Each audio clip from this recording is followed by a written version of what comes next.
After a lifetime of multiple sclerosis, I've summarized my 7 key learning points into 7 tips.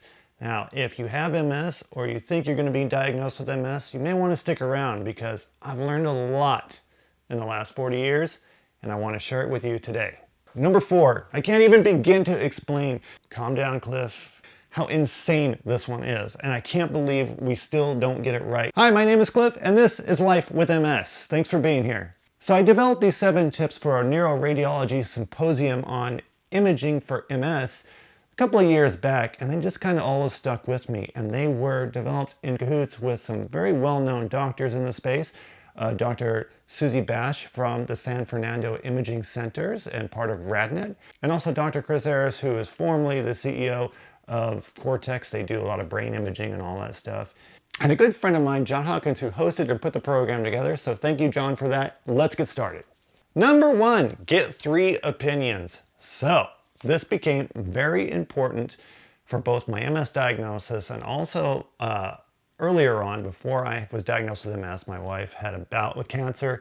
What both my wife and I have discovered that it's very important to get 3 opinions. Now, we learned this while she was battling cancer and I would later on be diagnosed with MS. We would use a lot of those lessons learned from a very nasty fight with cancer to help get an accurate diagnosis quicker for my MS. And the whole reason I believe that it's important to visit and get 3 different opinions on a situation with your body or with your health is that you're not only learning a lot about your condition or possible condition, but you're also learning a lot about the providers. There can be a very big difference in how they treat certain conditions. Some people are old school, some people are new school, some people are ready to retire, and some people are ready to prove that they really want to help patients. So it's all over the board, but at the end of the day, it's really who are you as a patient comfortable with? And really, can you depend on that happening in the first appointment? In my experience, not most of the time. Sometimes we got lucky, most of the time we didn't, and we had to look at other providers and get as much information as we could. So getting 3 opinions to me and for my wife is super important as we move forward dealing with our health issues. And I think for a lot of people that I spoke with that have MS and they've gone through the process would definitely agree that it's good to get more than 1 or 2 opinions and to get 3, but a minimum of 2, with 3 being optimal. And I realize this takes a lot of time, but this is a long-term illness we're dealing with, and you want to be comfortable with the person. And that became very, very obvious as I continued my MS journey, that I had to be comfortable with my neurologist. I had to be a neurologist that could answer my questions at a technical and analytical level because that's how I think. Not everybody's like that. Some people are okay with just getting an answer. And I'm not like that. I want to know why. I'm an engineer.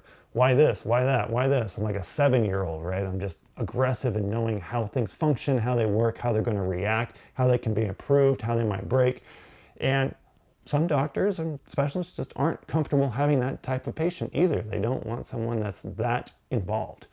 Some love it. So 3 opinions. Number 2, oh my gosh, number 2 is insanely important. Keep a detailed log. Now, if you've watched my last videos, you might remember that I had to go to my neurology appointments with an insanely thick book of records that I kept on myself. Not just medical tests, but also everything I recorded about myself for over 2 years. What I ate, how much I slept, how much I exercised, how I was feeling that day, what kind of symptoms I had. Because I felt like I was on trial. I had to build a case for myself to prove my condition. Everybody kept saying, well, you just got anxiety, or you just have depression, or you pulled a muscle in your back, or you've got a compressed vertebrae, blah, blah, blah.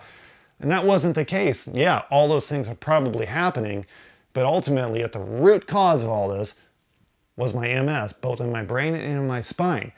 And the only way I got my picture painted for the neurologist that finally believed me and decided to help me figure out what was really going on by giving me an MRI, which I had argued for years, and they wouldn't do it, had to go through this book that I composed for him. And I basically put it in his lap and I said, if you need a week to go through this, great, let's get back to it. But I'm telling you, this is how I've documented everything, and this is how I believe you'll be able to see what's really going on. Thankfully, he was a young guy, not too far out of school, and he was willing to basically sit there with me for an hour and a half and go through this whole thing. And what's interesting with this is at the end of that whole thing, he looked at it and he goes, well, you know what? And he did this really neat kind of like grid of symptoms, things that I would do in engineering with hardware if I were troubleshooting it. He said, well, you know, to me, it still looks like depression and anxiety. And my argument was, to me, it doesn't. Please prescribe me the MRI so that we can eliminate this. And if it's anxiety and depression, great. But I don't think it is.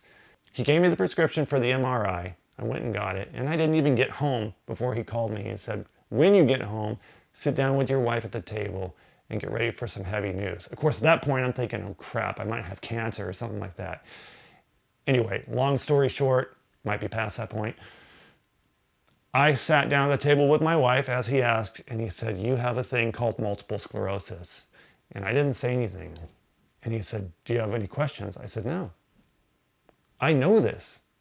I wrote this whole book on this thing about my condition, and it matches up with everything in MS almost perfectly.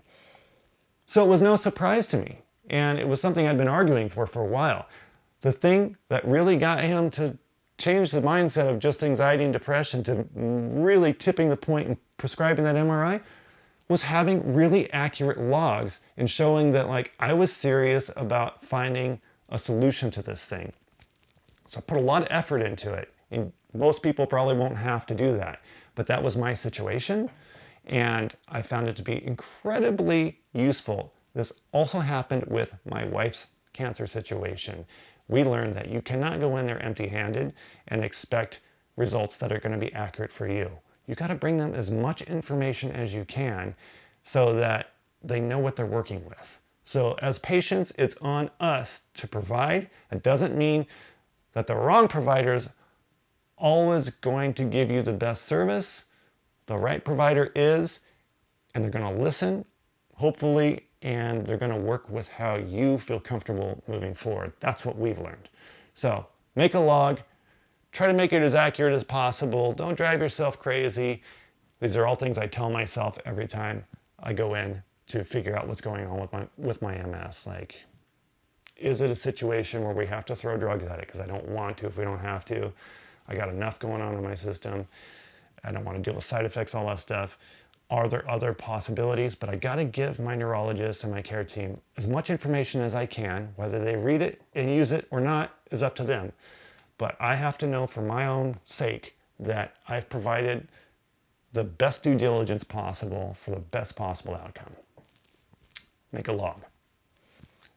Number 3, what we've learned. Oh man, this is a big one too. I mean, these are all big ones.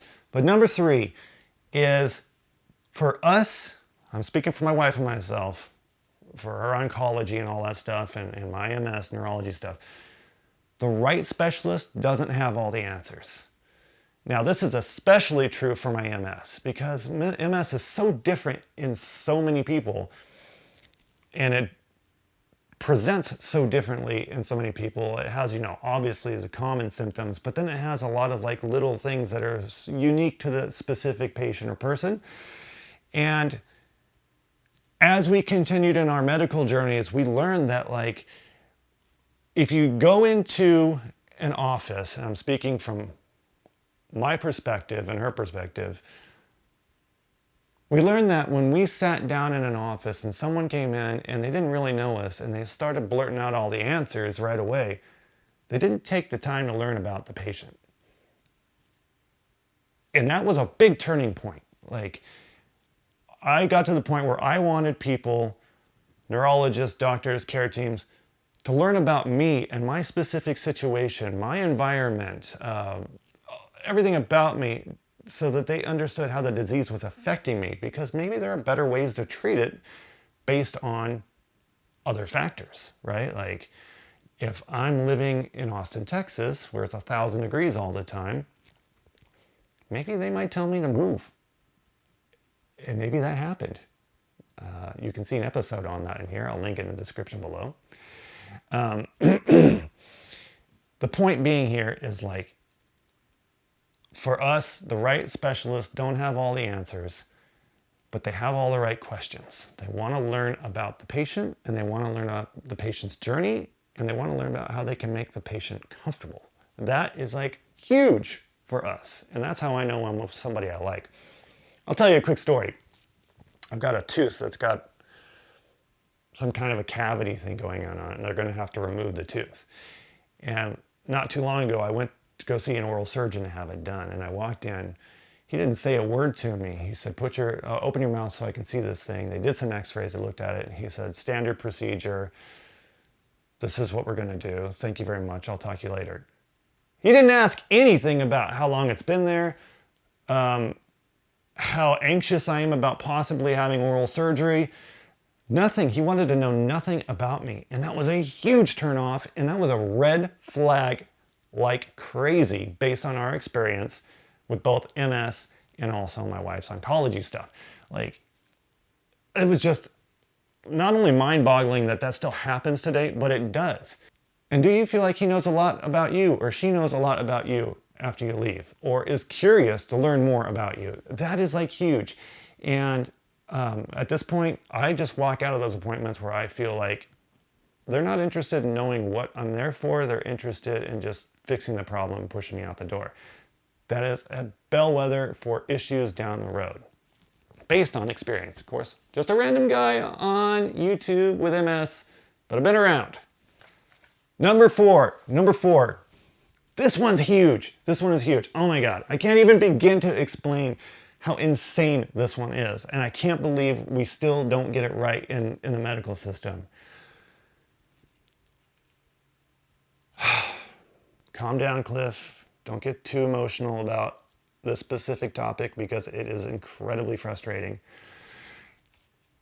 As someone who's facing a lifelong chronic illness, yes, I need drugs.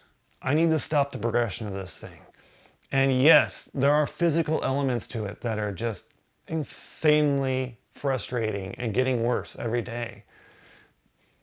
And when I walk into the wrong neurology appointment, which I have several times, they go, this is what we're going to do for you. We're going to treat the symptoms and do what we can so that you feel better. It wasn't until as of late that I went to an appointment at a place that was just phenomenal.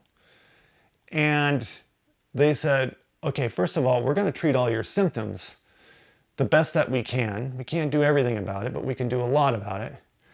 But the big thing here is this is going to be a mental battle. And 95% of the battle of MS, because it's a chronic illness, it's lifelong, there's no cure, is going to be dealing with the issues that MS causes on a mental level. And so they immediately gave me a social worker who knew cognitive therapy and who knew MS intimately. And that was a game changer for me. Like, that was someone I used more than my actual neurologist. Like, I would talk to him for an hour once a week and say, here's what's going on. How do I deal with the fact I feel like crap all the time? Like, this is super depressing. Or how do I deal with MS and not being able to maintain a career? Like, I'm supposed to be a breadwinner in the family, and like, I can't even get out of bed some mornings. Like, that makes you feel like crap. As a middle-aged male, I think it makes everybody feel like crap, but we were raised to be the go-getters. And this disease kicked the floor out from underneath me and made me just think, like, what the heck has happened? And that depression and that level of fight is enough to just trigger relapses in itself, regardless of what kind of medications you're on. And so there's two elements to this thing. You're fighting a disease that's physically destroying you, but you also are fighting a disease that is mentally destroying you. And I learned that, like, I had to really focus on how I viewed things and how I interpreted things and how I moved forward, and that this was going to be a mental game. And there were days I felt like crap. Okay, I can lay in bed and let my body kind of recoup. But I gotta keep my mind in check. because that's the one thing that can make everything else go south.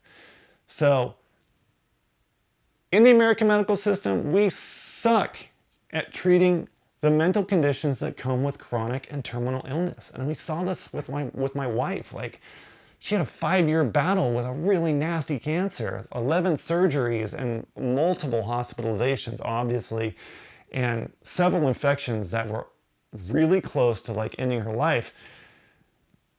And they never said, okay, you're going to be pretty messed up from this in the head. You're going to have like serious PTSD. We didn't learn that at the time. So we thought, well, they're going to patch her up, sew her up, ship her out the door, and everything's going to be fine. That's not the case. Like, she's dealing with serious issues from being in serious situations. And I've never been a soldier, but I can imagine, like, I compare it to being on a battlefield. It's damn scary, and it becomes ingrained into your cognition and your conscience, and like, you become jaded and bitter about these things. And there's a huge mental element that needs to be taken care of. Now, I will say, from my experience, I have to use a therapist that knows a lot about MS, because I used a therapist for years, didn't know crap about MS. And they didn't really know what I was talking about. They said, well, you might be bipolar because some days you feel good and some days you feel bad. That sounds very bipolar. And they tried to put me on bipolar drugs. And I'm like, no, like, that's not the case here. Like, yeah, my body feels bad, and that makes my mind feel bad. It wasn't going the other direction. It wasn't until I got someone who was very familiar with MS, who was also a therapist, it was like, oh yeah, no, you're not bipolar, dude. You're dealing with MS.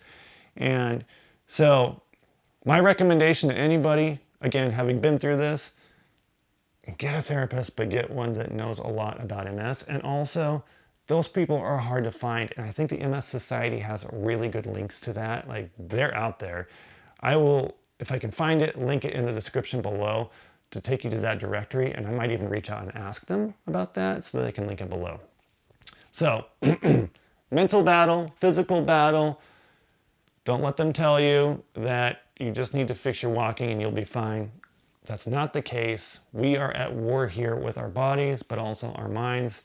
There is a way to win to some extent. Number 5, this one is huge. And I got this one from being an engineer for a long time and an inventor, or a parent and a parent. Make a decision, right or wrong, but make a decision. It's like they say in that song from Rush. I can't remember the name of the song, but they basically say, if you choose not to decide, you still have made a choice. And we learned this with my wife's situation and her healthcare stuff, and especially with the MS. If you make a wrong choice about something, it immediately becomes, or in the long term becomes clear that it's wrong. And you can steer the ship and make a right choice or another choice. But I learned that if I sat still and didn't make any choices, it was a very bad situation, because then my MS decided to start making choices for me. And I'll give you an example of this. So when I was on Ocrevus, it wasn't working for me. Like, the crap gap was absolutely terrible. There's an episode about that. I'll link it below. It was absolutely terrible. I had to make a choice about starting a new drug called Kesimpta. At the time, it was not really well known, other than it had just been FDA cleared and all that stuff. The clinic I was going to had never even used it. And they said, we want to start you on this because we think a more regular dosing would maybe eliminate the crap gap. COVID hit, and no one really knew how COVID was hitting people with MS and immunosystem issues. And so I didn't make a choice. I sat still for about 1.5 years, and my MS started progressing. And it did a lot of damage in that time until I started Kesimpta. And I should have known better. You know, I'm not a young kid. I know in like engineering that if we sit there and just run from our problems, we don't ever achieve success or learn from our mistakes. I should have made a choice. So I've learned to move forward. Like, don't sit still with this disease. Make a choice. If it's wrong, it becomes obvious, or possibly just long-term, apparently it was wrong, if that makes any sense. And if it's good, great. But you learn either way. But if you don't do anything, you don't learn anything, you don't gain anything, and possibly you have a lot to lose. In my case, I have quite a bit of progression. To put that in context, I started pissing myself because I have a lesion on my spine that doesn't allow me to control my bladder. Thankfully, that's resolved recently. I don't know why. But for a good couple of years there, I was thinking about starting to wear diapers. Yeah. So make a choice, Cliff. I always remember that. Like whenever I go to do something, make a choice, right or wrong. You can learn from it if it's wrong. But if it works out, great. We learn from it too. Number 6, Dr. Google. He's a scary place. He has bad recommendations. He's based on possible information from people that don't really know anything about their situation, but they're angry about it because they're uncomfortable. And I get that. I understand that. And that is very important to have other people's perspectives. But there's a lot of bad information out there on Dr. Google. So I like to believe that I can identify places that have good information and scientifically proven information, especially with this disease, because man, there are so many variables in MS. So when I go to look up something about a symptom, yeah, I'll go to Reddit and ask my MS group, like, what's going on with this? Like recently, my feet have been freezing at night, but the rest of my body is sweating profusely. I go to the MS group and go, what is going on with this thing? Like, what the heck? And a lot of people report the same thing. And then I go to the MS Society or WebMD, and I look up, okay, all my prescriptions, is this potentially a symptom or a side effect of a prescription that's no longer working for me? In this case, it was a specific type of anti-fatigue drug, which I'm not going to mention the name of it on here because I don't know how Google's going to handle it or YouTube's going to handle it. But it was causing my feet to basically go really numb at night because of lack of circulation. And so I backed off that drug a little bit, talked to my doctor about it. I gained the information I needed to have a good conversation with my doctor, and we decided to change things up a little bit, and it resolved. But it was a combination of asking people some stuff and then using that information to gain knowledge about scientific studies and accurate information on certain types of drugs. Back in the day before that was like common practice and people were just going wild with theories. We saw this with stem cell research in MS. It was a dangerous game to play, and I personally know someone who just read a bunch of stuff on Facebook and went to Mexico and got stem cell transplants, and holy mackerel, they messed her up something terrible. Hopefully that's changed, who knows. But anyway, be careful with Dr. Google. That's what I keep reminding myself every day. Number seven, support groups. Local support groups are great. I think there are some cons to them and some pros. I'm going to go with the cons first because I like to end on a good note. The cons are when you go to those things, you get to look into the future a little bit. That is to say that like there are people there that are much older than me that have had MS and they're at a different stage in their life and they've had MS a lot longer, but they're in wheelchairs, they can hardly talk. They're very...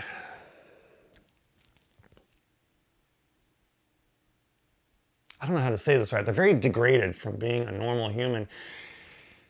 And it's terrifying. Like, I don't want that to be me, but I realize like now in this day and age, these drugs are really helping with this stuff. And maybe the things I do today will ultimately impact how I will look when I'm their age. I hope so.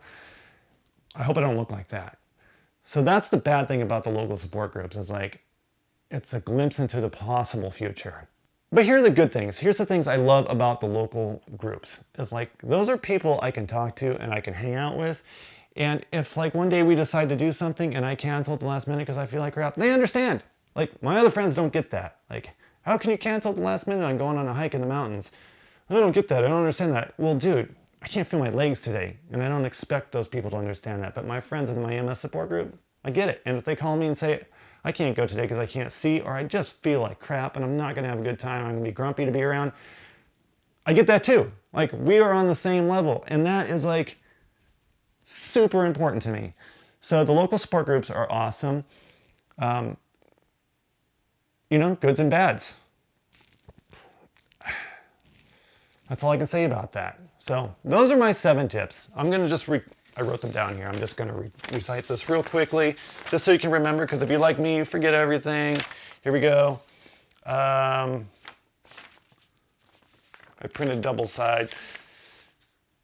Okay, number one, 3 opinions. Get 3 opinions on stuff. Number 2, keep a detailed log of events. Now, this is important even after you get a diagnosis. At least I think it's important. After I got my diagnosis, I still keep a lot of information on what I do. Number 3, the right specialist for me doesn't have all the answers, and they admit that. And we figure it out together. It's a collaborative approach in healthcare. Like, we are working together to fix my problems. They're not his problems, they're not her problems, they're my problems. And they're unique to me, but we can work together. They're the specialist, I'm the patient. Let's meet somewhere in the middle and figure this crap out. Number 4, facing a lifelong chronic illness is a mental game more than a physical game in my specific situation, and a lot of people that I know have MS feel the same way.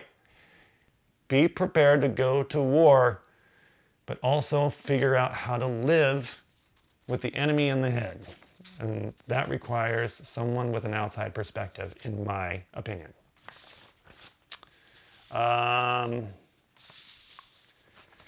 Number 5, making a good decision, making a bad decision, but don't make no decision. I think that is something I've learned in engineering and with this disease, but it's driven home every time I leave a doctor's office. Do not make no decision. Now, I'm being a hypocrite here because I still haven't had that tooth removed that requires oral surgery, because I have not found someone I trust enough to do it. That's a personal issue for me. I'll get over it. I'm going to set a deadline, make it happen. Number 6, Dr. Google is a very scary place. Dr. Google is a very scary place, and there's a lot of wrong information, but there's also a lot of right information. I like to go to trusted sources, but I also like to know what other people are going through. I clearly know the difference, and I keep that in my mind when I'm looking for answers for stuff. Number 7, support groups. Local support groups are awesome. People with your condition understand your condition to some extent, much more so than people without your condition. And I feel like I can have real conversations with those folks. At the same time, I'm looking a little bit into the future, and it can be a little depressing. So, I hope you found this video helpful. If you have a tip you think is very helpful that you've learned over time, please comment below so that other people that are looking for answers maybe can get a perspective. Like, share, and subscribe if you found this helpful. I want to get this information out there because I wish all this information had been available when I was going through my discovery process with MS. I appreciate you all. I think you all are awesome, and I always tell my wife about all the comments I get on some of these videos. It's awesome to hear from the community at large. My name is Cliff. This is Life with MS, and I'm out.